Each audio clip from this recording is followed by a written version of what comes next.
اس سب میں پاکستان کی افواج کو اور آئی ایس پی آر کو اور پاکستان کی فوج کے سپہ سالار کو پاکستان تحریک انصاف کے کارکنان کی طرف سے کس طرح سے گالیاں دی گئیں. یہ پینک کیوں ہوا؟ یہ ان کا کمپوزر اور بیلنس کیوں ہل گیا ہے؟ ساتھ ہی انہوں نے یہ کہا کہ وہ ریٹریٹ کرتے ہیں اور کنڈیم کرتے ہیں terror attack in India including 26/11 Mumbai and Pathankot attacks and call upon Pakistan. Japan جو ہے وہ پاکستان کے خلاف اس طرح کی سٹیٹمنٹ دے گا. ملینز بلکہ آپ نے 42 بلین بتایا، 42 بلین ڈالرز وہ انویسٹ کر رہے ہیں، وہ آٹومیٹیکلی جابز کریٹ کر رہے ہیں. ڈیولپمنٹ ہے اور وہ یہ ہے کہ جاپان کے جو وزیر اعظم ہیں کشیدا صاحب وہ وزٹ کیا ہے. ظاہری بات ہے انڈیا کا جو بڑا اس وقت جسے آپ سمجھتے ہیں نا کہ ہر جگہ ڈسکس کیا جا رہا ہے. جاپان نے آفر کیا انڈیا کو کہ 42 ارب ڈالر کی انویسٹمنٹ کریں گے، اور وہ کشیدا صاحب کے وزٹ کے دوران یہ بات چلی ہے، جو کہ تقریباً 5 ٹریلین ین بنتا ہے. 5 ٹریلین ین. یہ کوئی چھوٹی سٹیٹ، یہ کوئی چھوٹا اماؤنٹ نہیں ہے، یہ کوئی آسان چھوٹا پیسہ نہیں ہے، یہ بہت بڑا پیسہ. ہمارے پاس تو وہ 50 ارب ڈالر کے 60 ارب ڈالر کے چائنیز پروجیکٹس ہیں جن میں سے رکے ہوئے ہیں اصلا پوری دنیا سے ارتھ چک لے، اور یہ دیکھیں کہ وہ 42 ارب ڈالر کی بات کر رہے ہیں. اور مزے کی بات ہے کہ نریندر مودی جو ہیں وہ تمام کوڈ پارٹنرز کے لیڈرز کو بائیلیٹرلی ہوسٹ کر رہے ہیں. اور یہ جو تھی بیسیکلی کہا جا رہا تھا کہ جو 40th انڈیا جاپان اینول سمٹ ہے، اور اس میں ظاہری بات انہوں نے بڑا ایک دوسرے کے ساتھ جو ہے وہ اپریشیٹ کیا، سپورٹ کیا.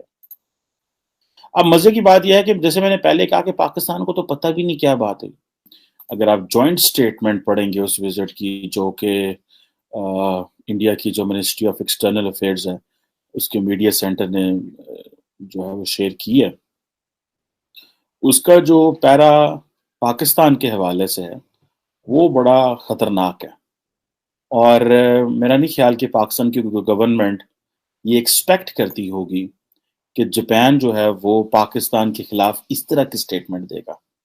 اور یہ پاکستان کی فورن پالیسی کا سیدھا فیلئر ہے. ایک بات اور یہ ہے کہ آج سے 2 سال پہلے میرا خیال ہے کہ جاپنیز فورن منسٹر پاکستان آئے، اور وہ پتہ چلا تھا کہ 9 سال بعد جاپنیز فورن منسٹر پاکستان آ رہے ہیں. 9 سال بعد. اس سے یہ پتہ چلتا ہے کہ پاکستان جو ہے وہ جاپان کو کتنی اہمیت دیتا ہے.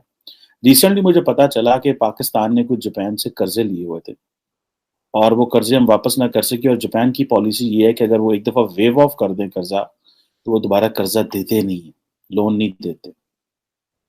اور مزے کی بات یہ ہے کہ اس حوالے سے مجھے موقع ملا تھوڑے دن پہلے، 1 دن پہلے آئی تھنک 16 مارچ کو، کہ جاپنیز فورن آفس نے مجھے انوائٹ کیا کہ پاکستان اور جاپان کے جو 70 سال کے تعلقات ہیں اس کے اوپر بات کی جائے. اس میں میں اکیلا نہیں تھا، سارک ممالک سے انہوں نے تمام لوگوں کو بلایا ہوا تھا، جو بھی جن کو وہ بلانا چاہ رہے تھے. بھارت سے بھی تھے، سری لنکا، مالدیوز، بھوٹان، جتنے بھی ممالک تھے ان سب کو بلایا گیا تھا. نیپال سے سب کو بلایا گیا، اور ہم نے وہاں پہ بات کی کہ کون کون سے ملک کے کیا تعلقات ہیں. پاکستان کے 70 سال ہو گئے تھے. اب اگر آپ پیرا 8 پڑھیں جو کہ جوائنٹ جو بائیلیٹرل جو سٹیٹمنٹ آئی ہے، اگر آپ پڑھیں کہ 19 مارچ کو prime minister of republic of India and prime minister of Japan دونوں نے اس کو سائن کیا ہوا، اور اس میں یہ پاکستان کے بارے یہ کہتے ہیں کہ ایک تو ظاہری بات ہے انڈیا کا ایک وہ سٹینڈرڈ پیٹرن ہے. انہوں نے کہا جی کہ ٹیررسٹ انفراسٹرکچر جہاں جہاں پوری دنیا میں ہے اس کو ختم کیا جائے، اور اس کے اوپر انٹرنیشنل کوآپریشن. اور ساتھ ہی انہوں نے یہ کہا کہ وہ ریٹریٹ کرتے ہیں اور کنڈیم کرتے ہیں terror attack in India including 26/11 Mumbai and Pathankot attacks and call upon Pakistan to take resolute and irreversible action against terrorist networks operating out of its territory and comply fully with the international commitments including FATF. سمجھ رہے ہیں آپ؟ پاکستان میں کسی کو پتہ بھی نہیں ہے کہ یہ سٹیٹمنٹ آئی ہے. جتنی دیر ہو گئی ہے مجھے پاکستان کو میڈیا دیکھتے ہوئے، کیونکہ ہمارے اندر کے مسائل اتنے ہمارے اندر تو ایسے انارکی پھیلی ہوئی ہے کہ سپریم کورٹ کو نوٹس لینا پڑ گیا اس انارکی کا. تو ہمارے لوگوں نے کیا سٹیٹمنٹ دینی ہے، یا فورن آفس نے کیا بولنا ہے، یا پرائم منسٹر نے کیا بولنا ہے؟ ظاہری بات ہے پتہ تو چل گیا.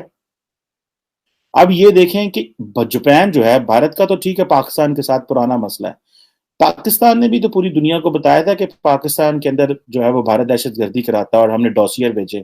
کوئی ایک ملک بھی ایسا ہے دنیا میں جس کو ہم یہ ساتھ بٹھا کے اور ایک اس طرح کی جوائنٹ سٹیٹمنٹ یہ کہہ سکتے ہیں کہ بھارت اس طرح کر رہا ہے؟ کہ جاپان کے پی ایم نے انڈیا کا وزٹ کیا ہے اور ایک اناؤنسمنٹ کی ہے کہ $42 بلین کی وہ انویسٹمنٹ کرنے جا رہے ہیں نیکسٹ 5 ایئر میں. جاپان کے پی ایم انڈیا میں وزٹ کیا ہے اور انہوں نے انویسٹمنٹ کی ہے کہ وہ $42 بلین کی انویسٹمنٹ کرنے جا رہے ہیں نیکسٹ 5 ایئر میں.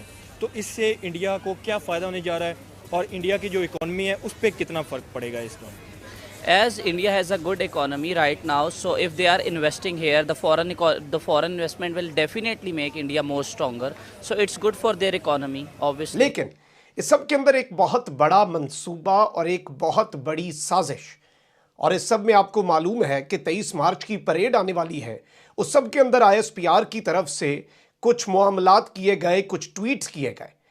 اس سب میں پاکستان کی افواج کو اور ISPR کو اور پاکستان کی فوج کے سپہ سالار کو پاکستان تحریک انصاف کے کارکنان کی طرف سے کس طرح سے گالیاں دی گئیں، اس کے اندر بہت سی گالیاں ہیں، بہت سے معاملات ہیں، اور PTI کے حامیوں کی طرف سے یہ دعویٰ کیا جا رہا ہے کہ وہ اس ساری کی ساری صورتحال کے اندر 23 مارچ کے حوالے سے تازہ ٹویٹ پر انصافیوں کی طرف سے ایک بھرپور اور سخت رد عمل